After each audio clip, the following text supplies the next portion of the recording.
Assalamu alaikum, frères et sœurs d'Islam. Très heureux de vous retrouver encore une fois de plus. Aujourd'hui, Inch'Allah, on va parler sur le fait d'avoir quelque chose, un secret entre nous et Allah. Un secret dont personne n'est au courant en dehors d'Allah subhanahu wa ta'ala.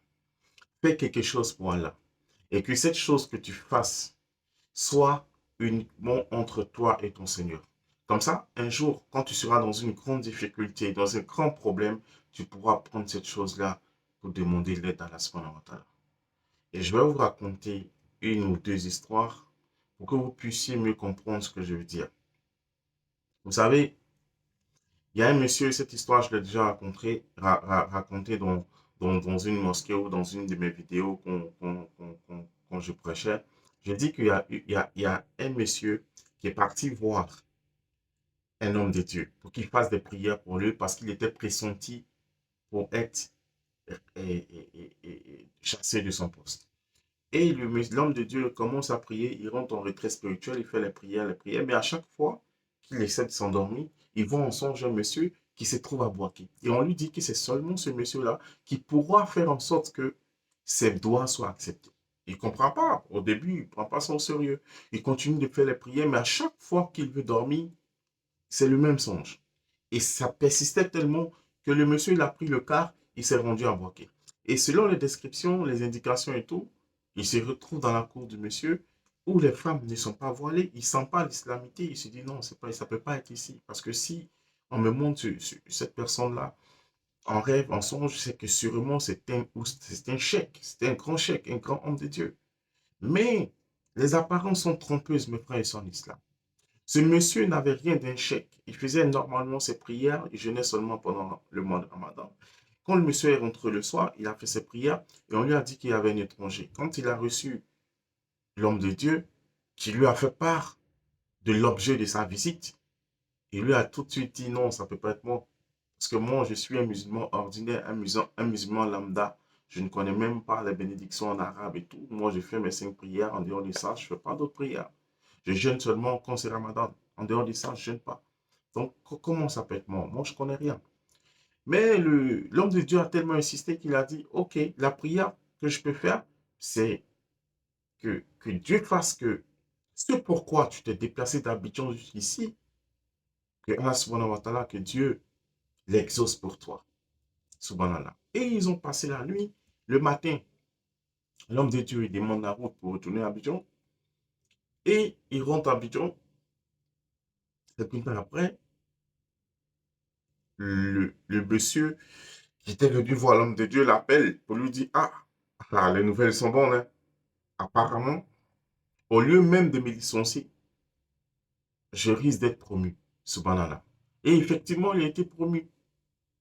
Est-ce que vous comprenez ce que je veux dire? On devait le chasser. Cet homme à Boaké fait une bénédiction juste, même en français. Et Allah subhanahu wa ta'ala, il exauce son doigt. Un homme ordinaire subhanallah. Mais Allah exauce son doigt. Et le monsieur, on l'a plus chassé de son boulot. Au contraire, on l'a promu, on l'a gradé encore. Non, l'homme de Dieu dit ça, c'est pas clair. Il retourne à Boaké voir le monsieur. Il dit non, mon gars, il y a quelque chose que tu m'as pas dit. Il y a une proximité entre toi et Allah. Et cette proximité est due à quoi? Il faut que tu me le dises. Le monsieur, il est là, il réfléchit jusqu'à il dit franchement, je ne vois pas. Parce que moi, je ne vois pas ce que je fais d'extraordinaire. Je fais mes prières normalement comme les autres. Je jeûne le Ramadan. Bon, je jeûne pas les lundis, jeudi, je ne prie pas la nuit. Je ne comprends pas, je ne fais rien d'extraordinaire. Il dit non, réfléchis. Tu fais forcément quelque chose qui t'a rapproché d'Allah subhanahu wa ta'ala. Subhanallah. Et le monsieur, après plusieurs minutes de réflexion, dit à l'homme de Dieu, je me rappelle d'une chose, mais c'est une chose qui est entre mon Seigneur et moi. Mon meilleur ami est décédé. Et depuis sa mort, je calcule les charges mensuelles de sa famille. Je mets dans une enveloppe. Et la première fois que je l'ai faite, j'ai attendu à minuit, 1 heure du matin, et j'ai glissé l'enveloppe sous la porte de sa femme et je suis parti. Et le lendemain, lorsqu'elle a vu l'enveloppe, elle était toute paniquée. Elle m'a appelé. Elle m'a dit, ah, voilà ce qui s'est passé. Les gens, ils ont volé l'argent, ils sont venus mettre sous ma porte. Je ne vais pas avoir de problème et tout. je lui ai dit, est-ce que tu as déjà expliqué ça à quelqu'un? Elle a dit non, pas encore. Il dit, n'explique à personne. C'est Allah qui envoie souvent ses anges pour accomplir ce genre de mission. Ton mari était un homme bon. Prends cet argent, occupe-toi de tes enfants. Subhanallah. Il a sorti cette femme veuve et ses orphelins du besoin. Et chaque mois, le monsieur répétait la même chose et jusqu'à présent, la dame pense que c'est réellement les anges qui viennent mettre cette enveloppe-là chaque fin de mois. Subhanallah. Regardez comment l'homme doit être bon. Et cette bonté qu'il a eue envers cette veuve et ses enfants, ses orphelins-là, a plu à Allah et Allah l'a rapproché de lui, malgré le fait qu'il ne prie pas la nuit, malgré le fait qu'il n'est pas ancré dans la religion. Cette bonne action-là, subhanallah, l'a rapproché de son Seigneur. De sorte que ses doigts, ses bénédictions sont exaucées. Subhanallah. Tu vois, des gens, ils portent des gros boubous, tout ça. Ils vont te faire des bénédictions pour toi pendant un an, ça ne va pas prendre.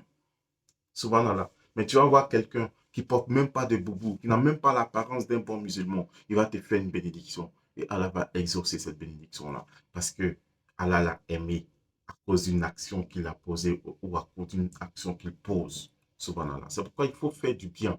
Et quand tu fais le bien, fais-le à cause d'Allah. Ce bien-là va te rapprocher d'Allah subhanahu wa ta'ala. Et le prophète a dit ça, il dit le mieux de tous les hommes, c'est celui qui est le plus utile aux autres. Est-ce qu'on se comprend? C'est-à-dire le mieux de tous les hommes, c'est celui-là qui est le plus utile aux autres. Subhanallah.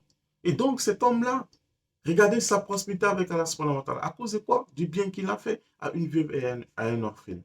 Donc, c'est pour dire à quel point on doit faire beaucoup d'efforts pour avoir quelque chose entre nous et Allah subhanahu wa ta'ala. Pas pour se faire voir, pas faire des trucs devant les gens, non. Fais un truc que même ton épouse ne sait pas, même ton époux ne sait pas, même tes enfants ne savent pas, même ton meilleur ami ne sait pas. Seul Allah il sait.